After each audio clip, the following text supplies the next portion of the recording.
Good afternoon, everyone.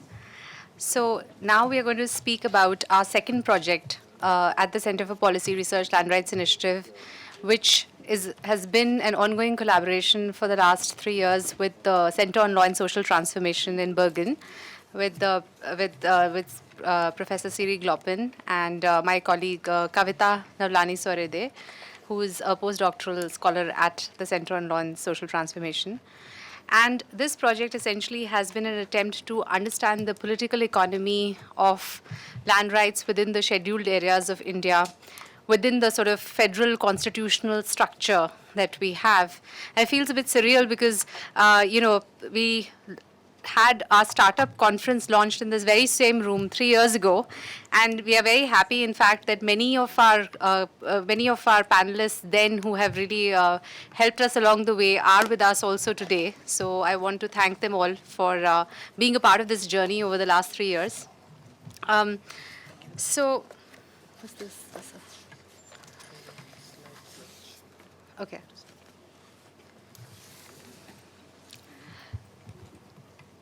So the way we've structured this panel is that we are going to make a presentation of our work on this project, and then we will have a panel to discuss the findings. So in this project, the central question that we've tried to answer is why, despite the existence of special constitutional and legal provisions for safeguarding the rights of tribals to land, and also special affirmative action provisions for the scheduled tribes, they continue to remain the most displaced, most vulnerable, and most impoverished of all groups in India. So first, I would like to speak briefly about the special differentiated legal regime and protections for the scheduled tribes in the scheduled areas. And then I will describe the dismal situation of the scheduled tribes, which, given these special protective provisions, warrants investigation.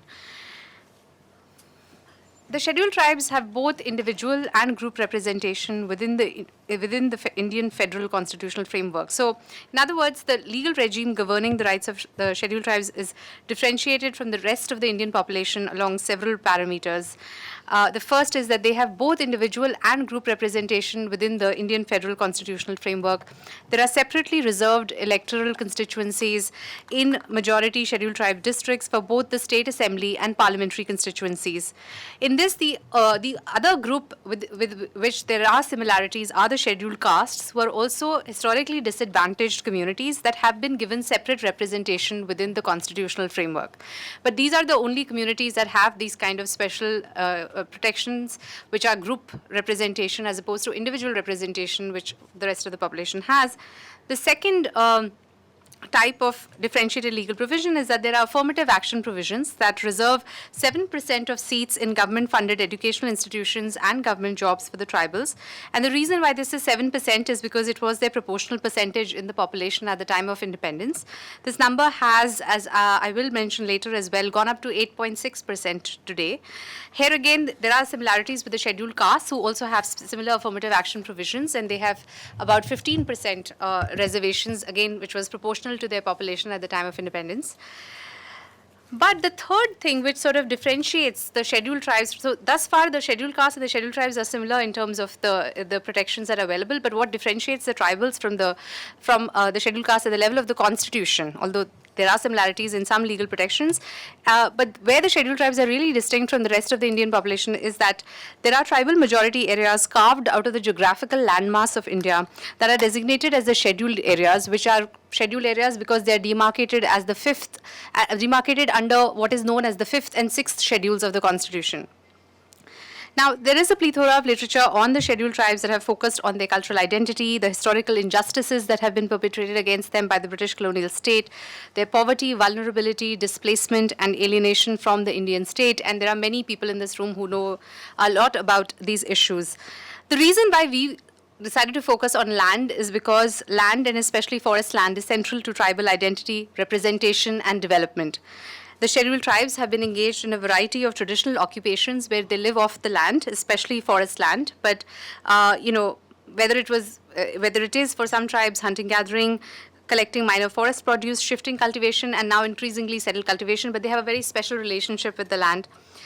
which is integral to their identity, cultural and social and political life, and therefore displacement from the land makes them not only economically vulnerable, it threatens to destroy their cultural identity as a tribal group. And I just want to mention here, because even in the land acquisition report, as we very clearly sort of say in the very beginning, that land is not just an economic resource, but it affects many aspects of economic, social, and political life, and therefore contestation around land is therefore not just about economic benefits, it's about social and political contestation. So I think that's a stand that we've consistently sort of taken, but I think especially with respect to the tribals, because of their integral relationship to the land, it is even more threatening. So let me first outline the constitutional framework that governs the scheduled areas and consequently the rights of the scheduled tribes. I mentioned the 5th and 6th schedules read with Article 244(1) of the Constitution, which actually demarcate these areas and subject them to a different legal and administrative regime. The scheduled tribes are also designated in the are designated in the Constitutional Scheduled Tribes Order of 1950. The order currently lists 744 tribes across 22 states in its first schedule. Numerous additions and deletions have been made to this list based on information that has been provided by the state governments over the last 66 years. The 5th schedule provides for the administration of tribal majority areas in 9 states within peninsular India that have tribal minority populations. That is, the population of the scheduled tribes is in a minority as compared to the population of the remainder of the state. The President of India can by order declare any area to be a scheduled area. So the currently designated scheduled areas are in the states of Andhra Pradesh, Telangana, Gujarat, Jharkhand, Chhattisgarh, Himachal Pradesh, Madhya Pradesh, Maharashtra, Orissa, and Rajasthan. And the states that are highlighted in red are actually the states that we have looked at for the purposes of this project in more detail. But this is the sort of representation of the scheduled areas on the map, which is the orange areas. These are all states that have scheduled areas. And, it's interesting because as Gopal mentioned in the morning, as lawyers, we don't learn anything about this aspect of the Constitution or about the legal framework governing these issues. So according to the 5th schedule, these areas have to be administered by the governor of the state in consultation with the tribes' advisory councils that are to be appointed by the governor. The governor has powers to regulate the application of state laws and acts of parliament to the scheduled areas. So he can also make additional regulations for the good governance of any or all scheduled areas in a state. Now, India is often described as a union of states. What that means is, of course, that we have a federal system but with a unitary bias. And we have a parliamentary system of government, which means that the president and the governors make their decisions mostly on the basis of the recommendations of the Council of Ministers. So the implication for that the implication of this for how 5th schedule areas are governed is that there is a considerable centralization of power. What this also means is that legally speaking, there is no recognition of tribal sovereignty over the land and natural resources in the scheduled areas. The Indian state does claim sovereignty over these areas, and there is only recognition that there is a special status of the tribals and that there are state-directed laws for their protection. Now, here, I'm not saying that this is a morally right or normatively good proposition. I'm just describing the state's relationship to the scheduled areas as they understand it within the constitutional framework. Despite the governor's extensive powers in these areas over the last 65 years, they have been rarely exercised. And actually, when we started working on this project is when we realized that, again, like with the land acquisition study, there is just not enough data on this. So, for instance, even to look at governor's reports, because it took a long time for us to actually access them, but, we have been able to access them through right to information requests from various states. But it's even like even the government itself doesn't seem to necessarily have all the governor's reports for all the years, even though the governor is required to submit a report every year. So we managed to get about 10 reports over the years from different states. But, this project has been challenging because of the fact that much of the data has been lacking on many issues for us to understand some of these things. So, but with the enactment of the sorry, can we go back to with the enactment of the Panchayat Extension to Scheduled Areas Act, there has been greater devolution of political power to the gram or village panchayats which are within the 5th schedule areas. the fifth scheduled states have also enacted laws that prohibit the transfer of land within the tribal areas from the scheduled tribes to non-tribals. So there is a constitutional legal framework, and then there's a constitutional framework, constitutional protections, and there are legal protections that states have also made. Now, if you look at the sixth schedule. So, sixth schedule applies to the administration of tribal areas in the northeastern states of Assam, Meghalaya, Mizoram, and Tripura. If we can just go back on the map, then those were the blue states in the northeast. It provides for a system of scheduled areas called autonomous districts and autonomous regions within the districts to be administered democratically by the indigenous tribal population of these states. So, in this particular project. For the fifth schedule states, we are looking at the states of Gujarat, Andhra Pradesh, and Telangana.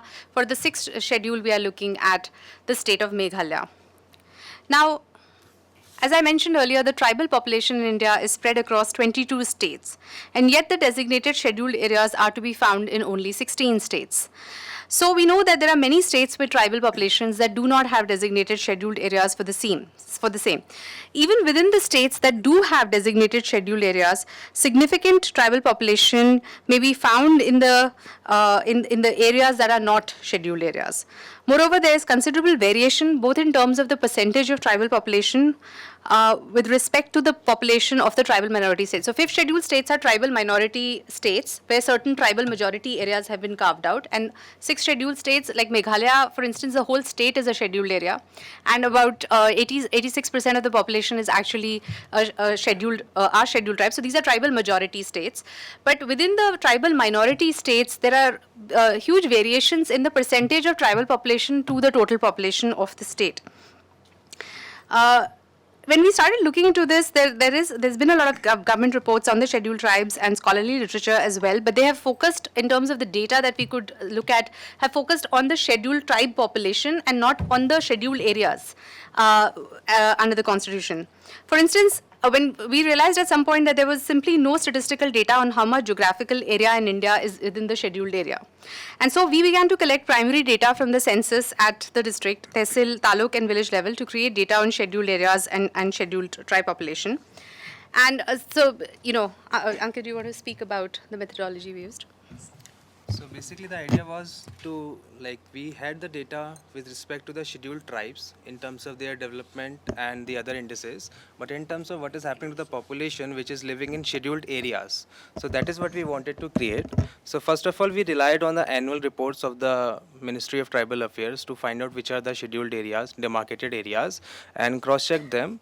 And then the second thing was to map these areas which are demarcated as per the different notifications with the latest census 2011 database. So there was key challenges that we faced at this time because most of the demarcated regions have shifted over that time, not geographically but in terms of their so for example, like in case of Andhra Pradesh, if we see, and Telangana, if we see, the notifications are at the level of the villages. The different villages are notified to be the scheduled areas, and when we are trying to map these villages with the census 2011 database, we are not able to find approximately 50% of the villages.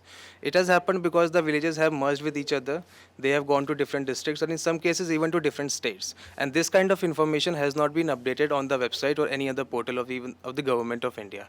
So that was first of the major challenge, to map the areas with the latest database to get some sense about the different development indicators. But we were able to do a lot of work for most of the states where the demarcation was at the level of the districts, because that information was straightforward. But one caveat was that over the time the districts have changed. I mean, the districts have been divided or they have also been merged. So we have taken care of that thing again. So in terms of analysis, we have produced the data at the level of state, what is happening at the level of state, the states which have scheduled areas, and also the data at the level of the districts which have the scheduled area within them. We have analyzed data based on what is the total area, which is the scheduled area at the level of district, what is the population that is residing within the scheduled area at the district level, and the ST population that is residing in scheduled areas, to get a sense of how many people have moved out of the scheduled area, given the protective framework they already have. And in the end, we have visually represented this information using GIS software.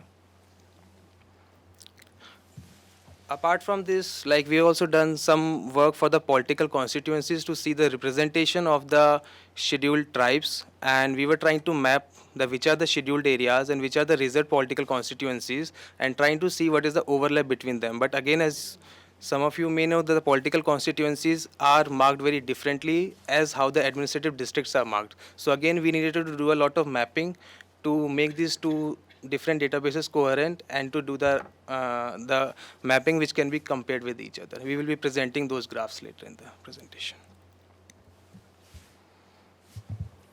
So based on all this data collection exercise, which took, as you can imagine, several months, we now can tell you that about 10.5% of India's geographical area is scheduled areas.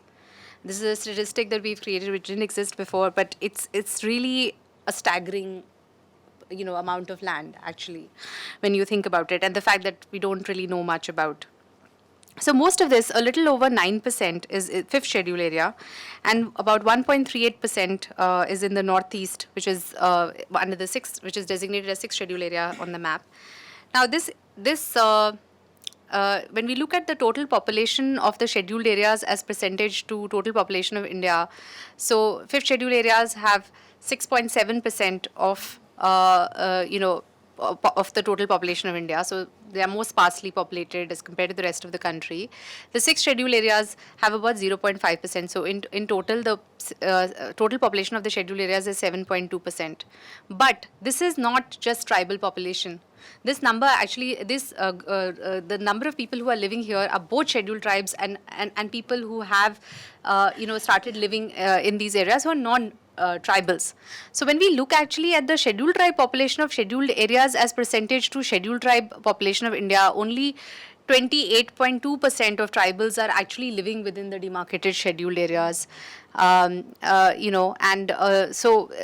if you add the two sets of populations together, we find that of the total tribal population, only 30% is actually within the scheduled areas. Even though these are tribal majority areas, actually tribals are statistically in a minority in these areas.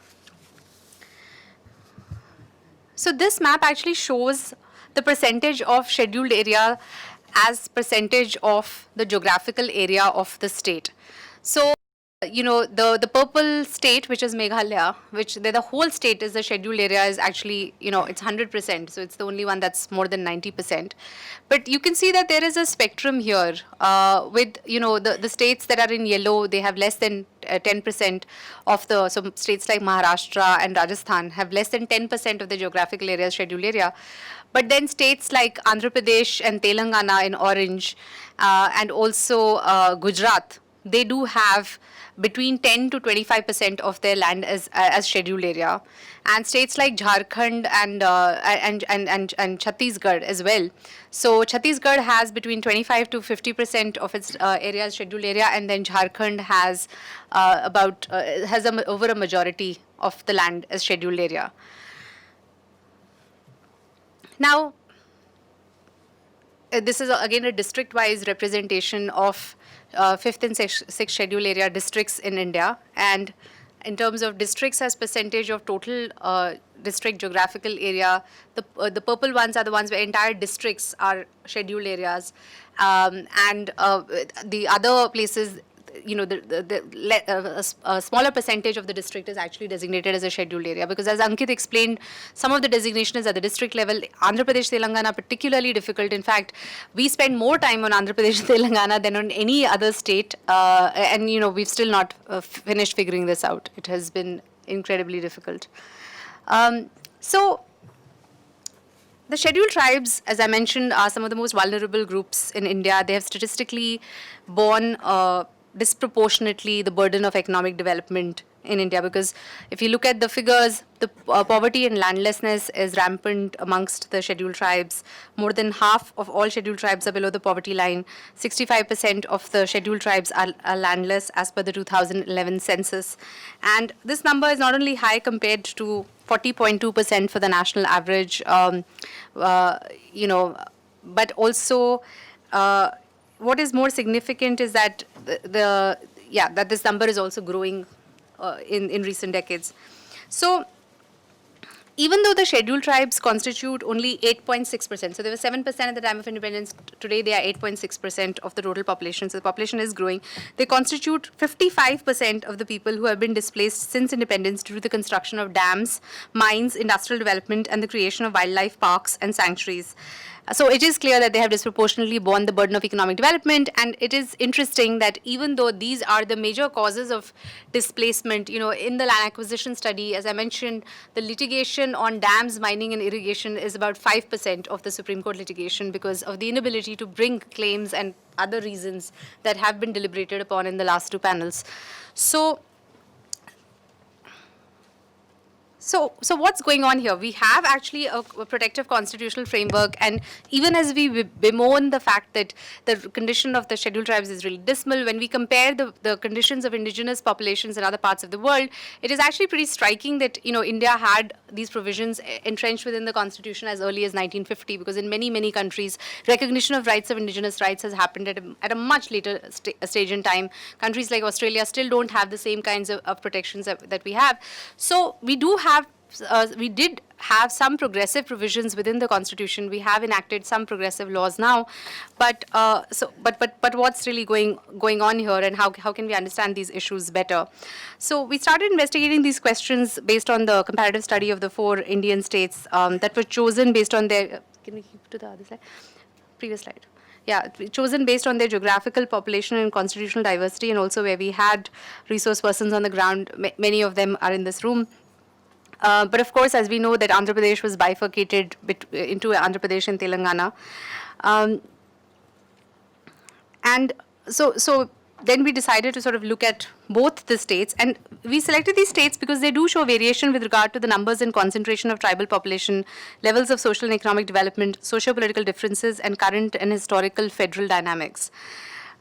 AP, as I mentioned, is also unusual because unlike the other states where almost entire districts or large parts of districts are designated as scheduled areas, in AP we have very small points of study composed of some villages within districts scattered across the state that are classified as scheduled areas. So we have some preliminary findings that we would like to share with you. So this is just a representation of the scheduled area districts in Gujarat. As you can see that they are all along the eastern side of the state, and these the blue districts show the ones which where more than 90% of the district is actually classified as a scheduled area district. Can I have some water? And what's the next map?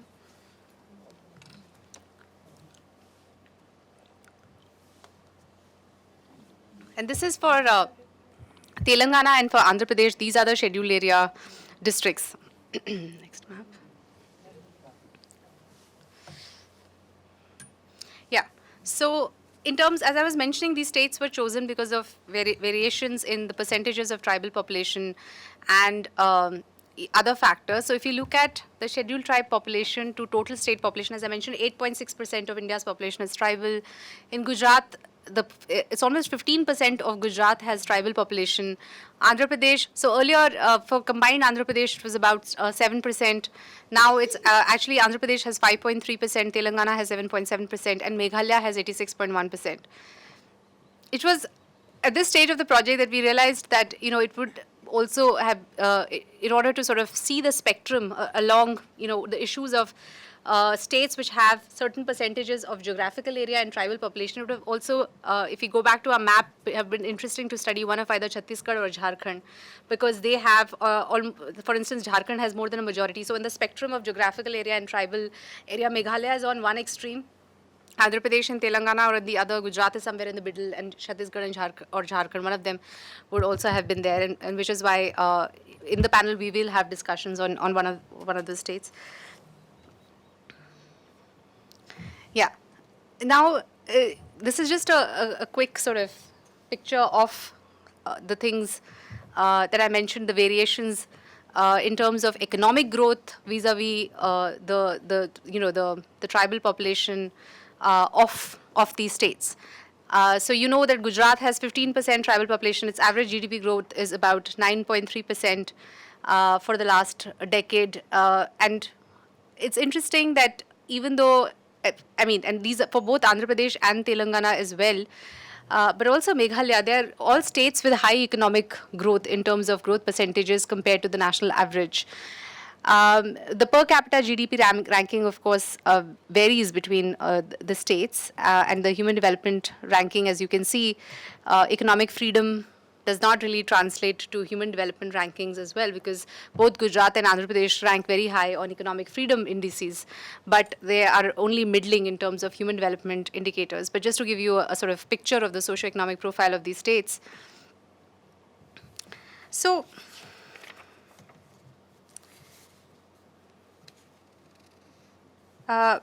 based on all the work that we have done, what we have realized is that, I mean, if these are a few preliminary observations that we would like to share, because as I said, this project is ongoing. But essentially, based on the data we collected in terms of identifying the scheduled area districts, based on the information we've got from the governor's reports that we've been able to access, what the story that sort of comes out is that, and it sort of came out in the previous two panels as well, that India is a constitutional administrative state. In other words, we have a very, in some ways, a very progressive constitution which guarantees a lot of rights, but there is enough, there is so much is dependent upon the administrative framework to effectuate that into reality. So, for instance, you know, even though it's the constitution which actually demarcates that these states should have these scheduled areas, the ability to change districts and villages, and you know, that is very much something that lies with the particular administrative ministry that has the power to do this. So this is a constitutional right which is there, but if that area can be tweaked and changed and districts can be renamed, and we've also seen this in the context of the bifurcation of Andhra Pradesh and Telangana, then it is very hard to say what these protections really mean. So the first sort of preliminary observation is that the protective provisions contain, because and this observation is sort of directly responding to a lot of the discourse that I experienced within the academic discourse, but also another, that there was a lot of emphasis on the constitution. There was a lot of emphasis when we began this conversation that, you know, the fifth schedule provisions were not so progressive, sixth schedule was more progressive, we need to amend the constitution, we need to bring the sixth schedule provisions to the fifth schedule. But I think that what has really come out through our study and of looking at these states together is that the protective provisions contained in the fifth and sixth schedules do not exist in a vacuum and have to be seen against the backdrop of a series of contrary laws as well as administrative framework and practices that are there. So if I can just, just stay at the same, yeah. So this point also sort of comes out from my doctoral work, which traces the law of eminent domain from the colonial period until about 1970, and it examines how state institutions in India, first the British colonial state, but later within the independent Indian state, the parliament, the executive, and the Supreme Court have reshaped property relations in land in India. And of course, the stated motivations of the colonial state and that of the independent Indian state are different. The colonial state's motivation was to maximize revenue for the British Crown. And, you know, a lot of the laws that have actually displaced tribals of the years are relics of the colonial era, whether it's the Land Acquisition Act or the forest laws or the mining laws and so on. But even though the stated motivation of the Indian state has been actually to redistribute property relations for the purposes of economic development and social justice, you know, there has been a lot of cynicism about the Indian state, but I think what even our land acquisition data has shown that much of the acquisitions that have been litigated have actually been for progressive purposes like affordable housing or planned development. But even if the stated motivations may be progressive, the existence of significant institutional and legal continuities between the British colonial state and the independent Indian state have meant that despite these different motivations, the consequences of their policies for the interests of tribals and traditional communities have been quite similar. Therefore, the provisions in the fifth and sixth schedules have to be seen against the backdrop of the broader framework of law and governance within which they operate. And I mean, this is also a point that we made in the land acquisition report, is that legal reform is a necessary but not a sufficient condition for actually ensuring progress. We have to reform administrative practices and institutional practices. To give you an example on this, and what that then means is that that the discourse has to sort of, I think, be both macro and micro, in the sense that we need to understand and look at the state's active role in displacing tribals from their land through various laws of land acquisition for building dams, infrastructure, protecting forest land, and mining. We have to look at all of these laws at the level of the legal framework that they operate, but we also have to look at what laws are more responsible for what kinds of displacement in particular states. So to give you an example, if you look at dams as the source of displacement, which have been a big source, If you look at this map about the concentration of dams in India, we see a significant concentration of dams in